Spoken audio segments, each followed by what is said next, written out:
In this episode, we are going to the Pacific Northwest to hear from a forestry technician who encounters something that now makes him a believer. Then off to Lake Mead for some supernatural happenings on the water. Then finally to West Virginia where strange things are happening along the highway. But before we get into the stories, if you're a regular listener and like my content, there's a big red button under this video just for you. Now let's get into the stories. Hi Donovan. This happened just last year when I was working on a trail maintenance project. I'm a forestry technician, so part of the job is planning and maintaining trails. We had just started this project and I was doing some on-site work at the time. Now let me say that I've spent a lot of time outdoors and I've been a hunter all my life. I've heard of people seeing things in the woods, but I've never experienced anything like that myself. I'm not talking about wildlife, I'm talking about supernatural stuff, like creatures. That was until this happened.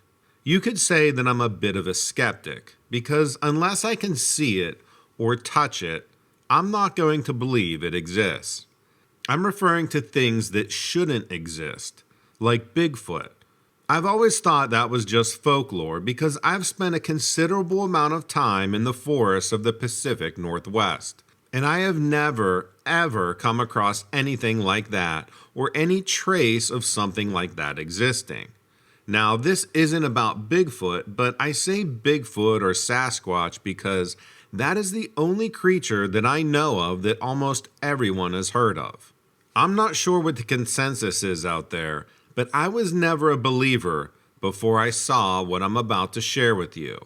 It was a Tuesday morning and I was headed on site to place some trail markers for a new section of trail we had been planning. I had a coworker come with me. We stopped at a gas station and got some gas and coffee and headed on our way, which was about 25 minutes into the forest. I still work there, so I'm going to be vague about some of the location details. My coworker, who I'll refer to as Scott, has been in forestry service for 6 years now. And I've been doing this for a little over 12 years. We got to the site and started placing markers on the trees. We had a few hours of work ahead of us, so we decided to take a break and have some more coffee. Now I drink at least 5 cups of coffee a day, and Scott has the same problem as I do. He always brings a big thermos with him if he goes on site. It was about 10:30 a.m. when we stopped for our quick break. The weather was perfect, sunny with a slight breeze. I remember it being in the mid-60s that day. We were sitting there sipping our coffee and talking about random stuff, when all of a sudden, Scott stops talking mid-sentence and looks up at something behind me. I asked him what he saw, but he didn't answer me right away, because he was still looking in the same direction. I finally turned around and looked up. When I turn around, I see this massive, and I mean massive bird with its wings spread open come in and land on top of a big fir tree. From wingtip to wingtip, this thing had to be at least 15 feet wide. It was about 50 yards from us and at least 150 to 200 feet in the air. It was a sizable bird looking at it from the ground. I didn't take my eyes off this thing. And I tell Scott, "That's a big bird, Scotty." He replies, "Hell yeah, it is." We are both just staring at this giant bird sitting there looking at us with these very crazy piercing eyes over its long, wide beak. It's not like any other bird I've ever seen before.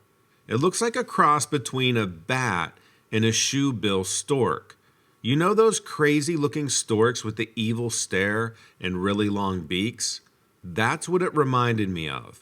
Its wings were like bats though, with these claws on them. It was tilting its head at us like it was trying to figure out what it should do or why we were there. It opened its long beak and let out this cry that sounded like a cross between a child screaming and a mountain lion. Then it turns around, facing away from us, spreads out its wings, jumps off this branch and starts flying towards the mountains deeper into the forest. Scott and I look at each other in disbelief. This shouldn't have happened, but it did, and we really didn't know what to make of it. It didn't harm us or anything, but let's just say I wouldn't want to piss it off. It was the heaviest and largest bird that I've ever seen, if you can even call it a bird. Scott and I had another few hours of work there before finishing up the day, and we kept looking for that bird, but we never heard it or saw it again that day. We just recently finished up that project, and no other sightings of that bird were ever seen. Maybe it was just passing through. That's how I found your channel, because I was researching these things, what I now know to be cryptids. Like I said before, I've always been a skeptic, and I've heard of Bigfoot before, but I didn't know that people referred to them as cryptids. I wish I would have taken a picture of it. It happened all so fast that you're kind of in shock when you see something out of the ordinary. You don't automatically assume to pull out your phone in that moment. Well, at least I don't. I'm on the lookout now because I'm in that forest 80% of the time for my job. I'll let you know if I ever encounter that or anything else again. Take care. This is a true story that I don't really like to talk about or even think about, but it's been long enough to finally get it off my chest. It's been close to 10 years now since my wife's birthday in August of 2012. So my wife and I decided to go night fishing at Lake Mead since it could be very hot in the daytime, especially in August at Lake Mead. So we packed up all of our fishing gear and headed out to Lake Mead for our fun-filled fishing night. Little did we know the horror that we were about to encounter that same night. I remember it clearly as we pulled up to launch our boat. It was around 7 p.m. when we arrived. So my wife and I hop in the boat and troll our way to a lucky fishing spot that we have been to before. We get there and I anchor the boat, and we immediately start to fish. Hours had went by, and it was a little after midnight when suddenly we hear 4 loud bangs, or should I say pounding on the bottom of our boat. My wife was so scared I had to calm her down as I was also freaked out and I had no idea what it was. And then we hear this splashing about 10 feet away. So I turned on my spotlight and pointed it towards the splashing. And then we see a man in a yellow vest splashing in the water. So I yelled, "Are you okay? Hello?" With no response. As my wife is crying and freaking out, we're in the middle of the water and nowhere near land and no other boaters around. I yelled at the man one last time, "Are you okay?" And suddenly the splashing stops. And then we clearly see the man or thing that had no head, just sitting there now floating with his hands out of the water, sinking down to the bottom. After this, I started the boat immediately and started to head back to the launch ramp. As I was heading back, we hear this loud scream to the left of us coming from a cove that we were just passing. So again, I turned on my spotlight and I pointed it to where the noise was coming from. And there he was again, a man in a yellow vest with no head waving at us. As we saw this, my wife got absolutely hysterical and started screaming. And then I knew this was a paranormal situation. I was freaking the hell out. I dropped the throttle and got out of there as fast as I could. When we approached the loading dock, there were some other boaters there, and they noticed my wife was freaking out. They asked if everything was okay. I had to explain the situation to them, and they were also freaked out by my story. My wife has never went fishing again at night.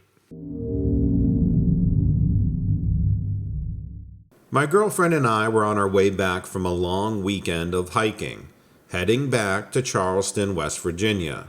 We had just crossed the Monongahela River into West Virginia, and I was looking out my window at all of the old coal mining equipment that lined the highway when I saw something in front of us that looked like a large flying bird.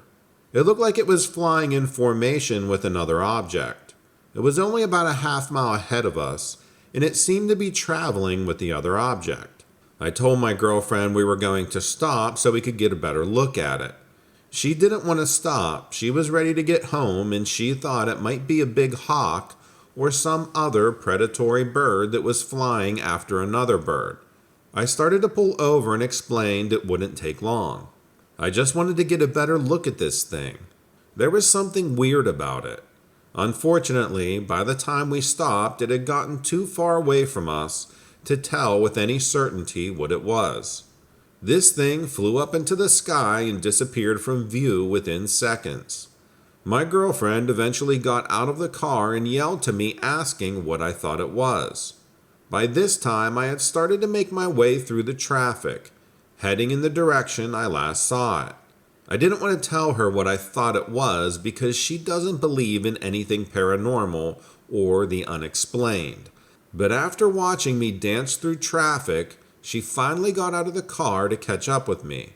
I've been a hiker, an outdoorsman, a hunter, and a fisherman since I was young. I know all the animals in our area and their behaviors. But this thing flew up into the sky and seemingly disappeared. It wasn't a bird or a hawk or any other animal that we would see in the area. As I was standing there hoping this thing would reappear, out of nowhere I felt a very strong feeling of dread, and I started getting goosebumps. My hair stood on end and my heart started to pound. I told my girlfriend that something is wrong, that we need to get back into the car right now. At first, she rolled her eyes at me, but finally agreed. She could tell I was serious. We barely waited for the traffic to clear, running in front of cars passing by. I looked back in the direction we had just come from, and there it was again. It was flying in formation with another object that was much larger than it. This time I got a good look at it. It was black and about 7 or 8 feet in length. It had these very broad shoulders and a very large head.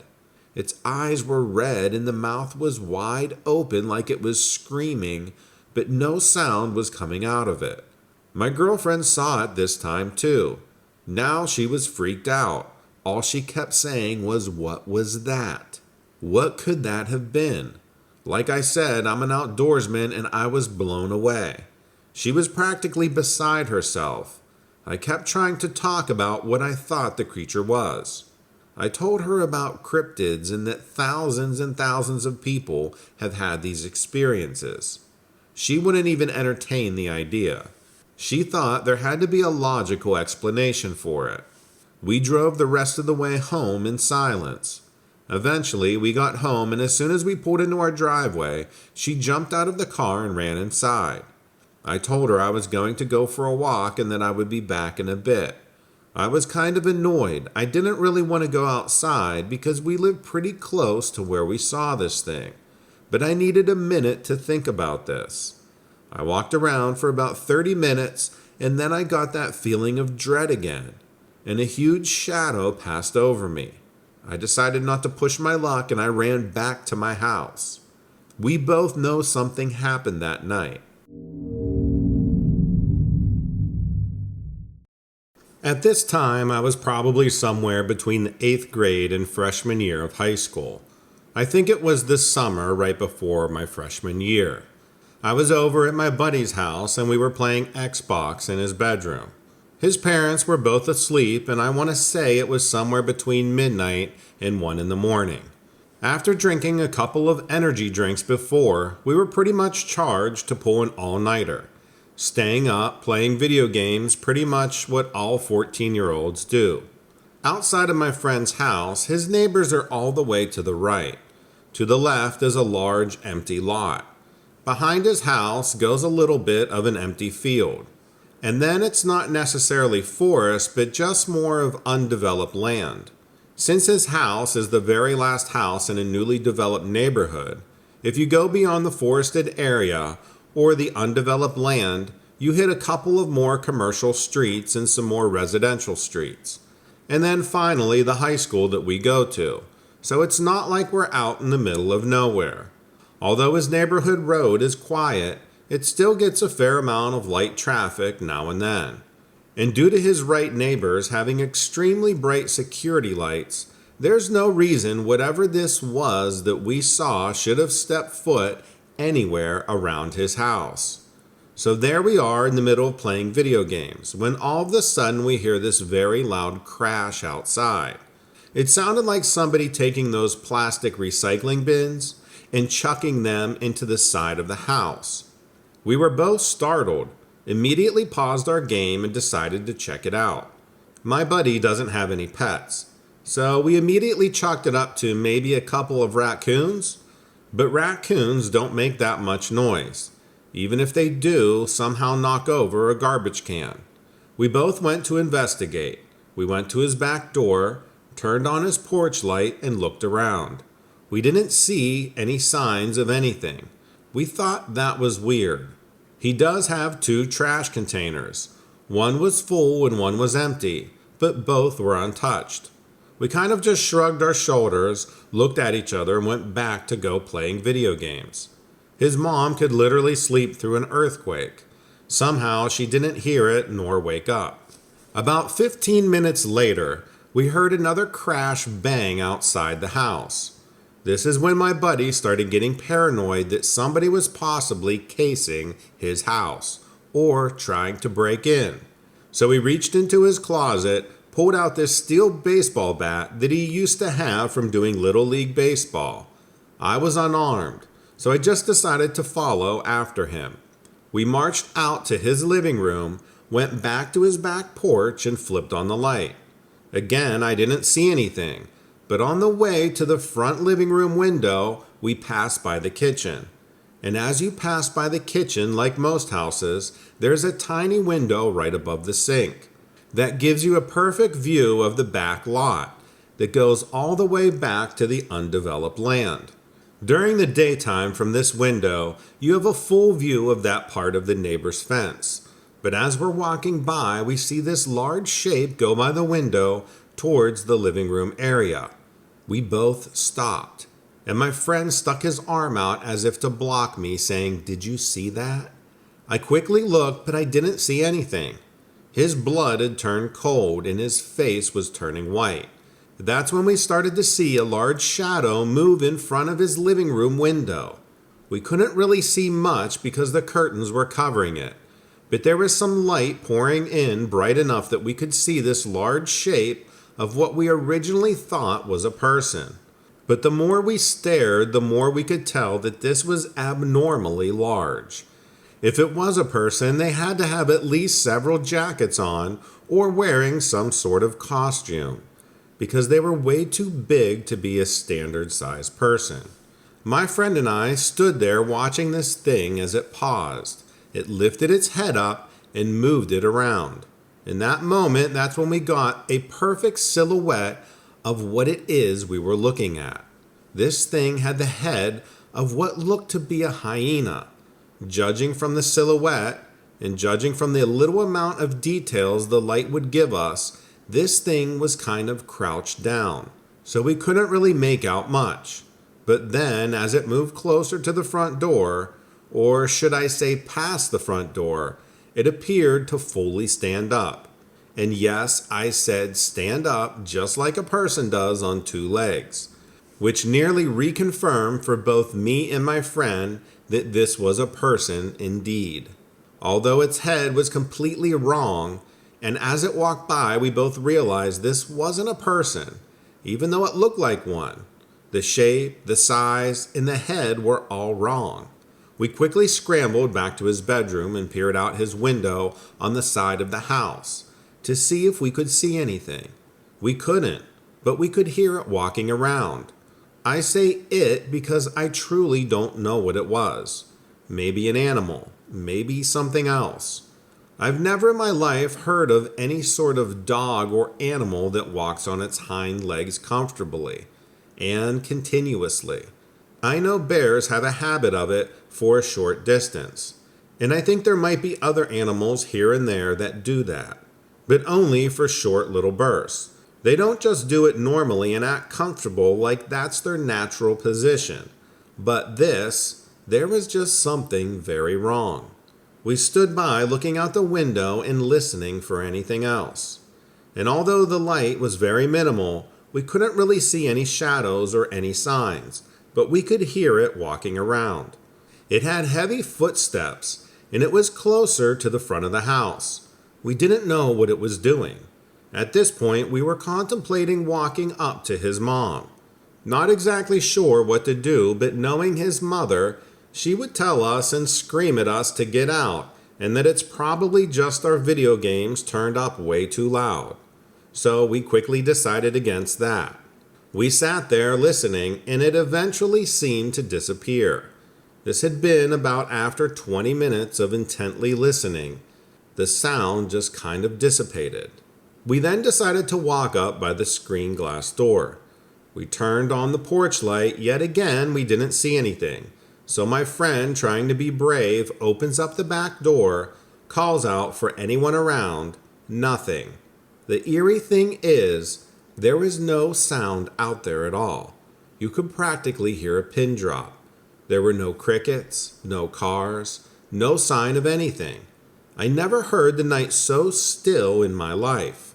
We both walked out onto the porch. We didn't see anything and didn't hear anything and didn't feel anything. Although I felt fine at first, as we were out there for a minute, I started feeling uncomfortable, like we were both being watched. My friend agreed, and he told me that he had been feeling the same thing. So we went back inside, locked his sliding glass door, and turned off the porch light for the second or third time. Unsure of what to do, he figured we would just keep his bat by his side and wait for something to happen. We go back into the bedroom, and since we're so amped up about what's going on, we kind of have a hard time getting back into the video gaming. So we kind of just sat there with the game paused, sitting on his bed talking about what happened and what we should do. Maybe 5 to 10 minutes later, I can't exactly recall because my time and memory seems to be a little warped sometimes. We heard the front door handle wiggling. Not just wiggling like somebody was gently moving the handle. I'm talking frantic, like they were trying to break in and pull every which way on the handle. As soon as I heard the noise, I immediately looked to my friend, and I have never in my life seen the blood drain out of somebody's face so quickly. He just stood there, looking straight ahead of him, and I could tell he was trying to discern the noise. He immediately looked over at me, eyes wide, saying, "What should we do?" I said, "Let's go." And we went back out of his room, back out to the front of the living room where the door handle was still being violently shaken. He quickly grabbed his bat and he was going to walk over to the front door and open it and give whoever was on the other side a good whacking. He didn't care if it was an animal or a burglar. He wasn't going to let whoever this was hurt him, me, or his mother.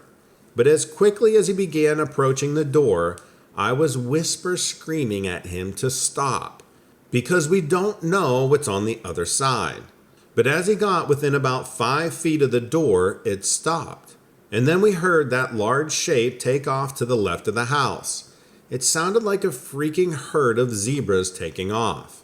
It was incredibly loud. Whatever it was that took off, I believe was one singular thing or animal, and it was heavy, having a great weight, because nothing would make that amount of noise. It ran off in the direction of the underdeveloped plot of land far beyond his house. I heard it as it trucked all the way back there. My friend did too. We ran back again over to his sliding glass door, peering out with the light on, but we couldn't see anything. There was nothing. We finally decided to go back to his room and just try and keep safe. We turned off his TV, his Xbox, and we just sat there waiting and waiting. An hour had gone by, then 2 hours. We were all hopped up on rockstar energy and adrenaline, and now it was about 2:30, nearly 3 in the morning. We were still awake and we hadn't heard anything for hours. My friend gets the bright idea to try and explore the outside of the house. Now that we haven't heard anything, I told him he's either really brave or really dumb, because we don't know if it was a person or something else. So I decided to follow after him and humor him. He grabbed his dad's headlamp that was above the dryer, and we both went outside looking around. The night was still eerily quiet. No crickets, no cars, no noise. We started shining around and my friend stopped in his tracks and gasped at the outside. Out there in the soft ground, right around the outside of the kitchen where the living room is and where the front door is, were these massive tracks. I'm talking huge, easily bigger than the size of our hands. They looked like really large dog tracks, but the largest dog tracks I had ever seen. Both my friend and I were just staring in disbelief, not really sure what to make of it all. It looked like they led from the back of the porch area to around the side of the house where the kitchen is, to the very front where the living room is, and then again back around to where my friend's room is on the other side of the home. That means this thing was standing there watching us at some point. And as a reminder, we weren't paying attention, staring out, or listening through his bedroom window the entire time. In fact, we were at many points in time over the night that we were either lost in our thought, conversation, or Xbox. So the idea that at some point this thing was staring at us, watching us through his window, just makes me shudder. After seeing those tracks, we didn't want to stay outside any longer than we should. We went back inside, and I think we both decided equally that we should try and turn in for the night and keep the baseball bat close by. Well, let's just say that our night was pretty rough, and we maybe only got a few hours of sleep. At some point in the morning afterwards, we got the chance to tell his mother about it, and of course she blew us off, telling us that a big dog had probably just got loose, and we were probably just seeing things due to poor lighting. Of course she would say that. She never believes anything. But I guess you can't blame her. What can you expect after all? Anyway, this is about 4 or 5 years ago now. My friend and I are still close, and we have just started our first year of college. But every now and again we still bring that story up, wondering what was outside the house that very night. We'll never know.